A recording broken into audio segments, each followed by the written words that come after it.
country roads, you know how the story ended. But on this occasion, there was so much more to a Mountaineer victory than just a football game. For the first time since November 2019, Milan Puskar Stadium operated at 100% capacity, and that means all the staples of game day in Morgantown returned.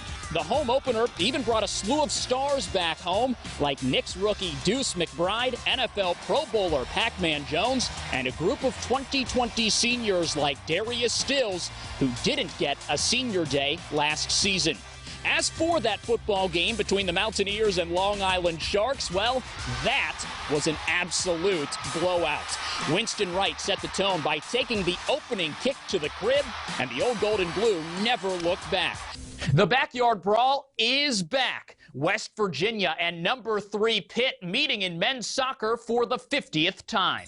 A full capacity crowd at Dick Dalesk, the first of the Dan Stratford era, and the Mountaineers got their dream start midway through the first half. Joran Popovic forces a turnover.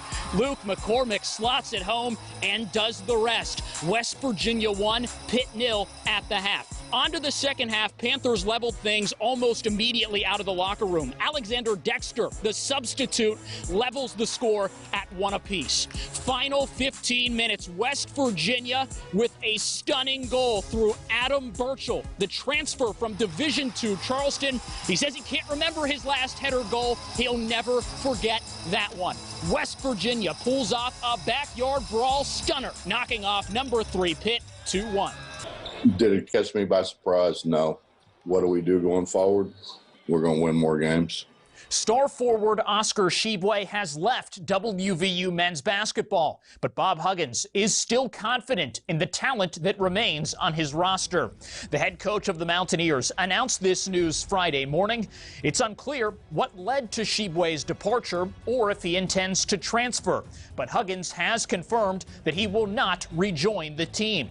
As WVU Hoops moves forward without Oscar Tshiebwe, Bob Huggins says outside influences impacted the player's decision to leave the program.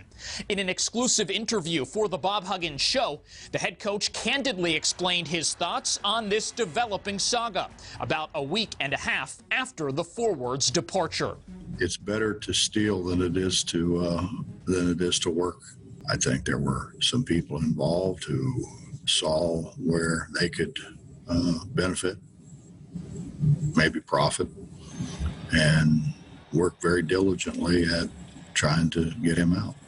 At Oklahoma, it's easy to look ahead to a bright future. The Sooners are the defending Big 12 champs. They're the favorites to win the title again.